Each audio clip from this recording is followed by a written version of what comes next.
Yo, what's up? It's Olab Kaluto at isang magandang umaga sa inyong lahat at sa ating mga manunood dyan na walang sawang sumusuporta kay Olab Kaluto. So for today's video nga pala mga classmates, magluluto nga pala si Olab Kaluto ng hipong pinatola. So yan na nga mga classmates, aking lang binalatan yung ating nabiling patola.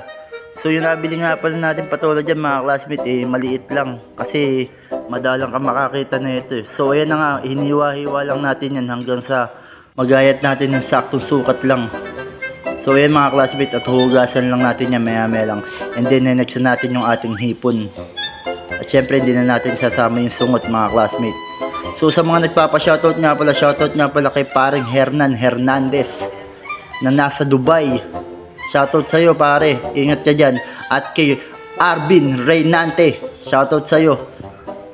At lalong-lalo na sa kumparing Jose Marico Torres Kaluwag, shoutout sa'yo. Ingat ka palagi pare. Eto, lulutuin ko na yung paborito mong hipon. So yan na mga classmates, hiniwa na nga pala natin yung ating sibuyas. And then next na nga pala natin yung ating bawang dyan mga classmates. So pag ganito nga pala yung panahon, medyo nga pala makulimlim nga pala mga classmates. Ingat nga pala kayo, lalo-lalo na sa mga nag-i-school dyan. So ayan na mga classmates, at banalatan lang natin yung ating hipon.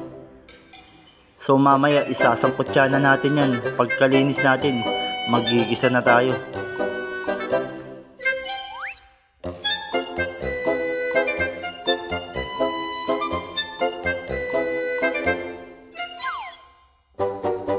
Papakita ko na rin pala sa inyo yung ating mga ingredients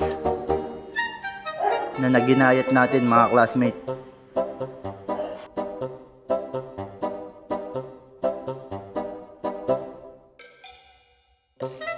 So ito na nga pala mga classmates yung ating gagamitin para sa ating patola na hipon.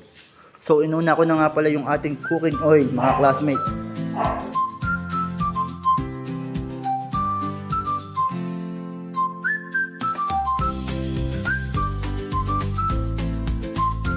Na tayo dyan mga classmates, at nilagay na natin yung ating sibuyas at bawang. Antayin lang natin mag golden brown to, and then next natin yung ating hipon mga classmates.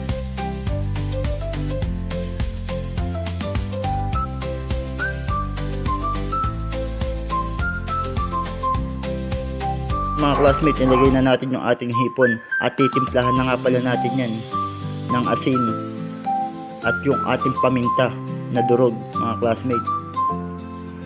So yan mga classmates, hinalo-halo lang natin yan na mamix niya yung ating mga nilagay na ingredients nang sa ganun kumapit ng kapit na kapit talaga yung ating mga ingredients. So yan nga, nag-add na nga rin pala ako dyan mga classmates ng Knorr.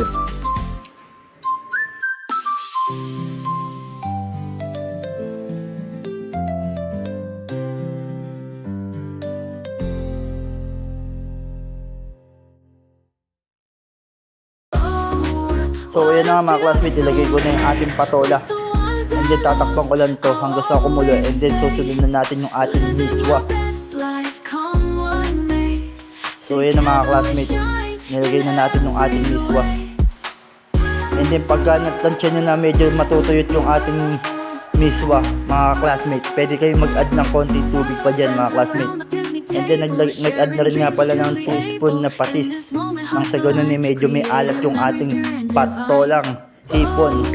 So nag-add na rin ako ng magic syrup mga classmates.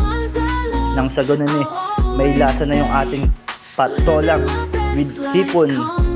So mga classmates, at ito na yung ating recipe for today, yung ating patola na hipon. So na mga classmates, thank you for watching mga ka-Olab Kaluto. Maraming salamat. Thanks for watching and subscribe. Bye bye.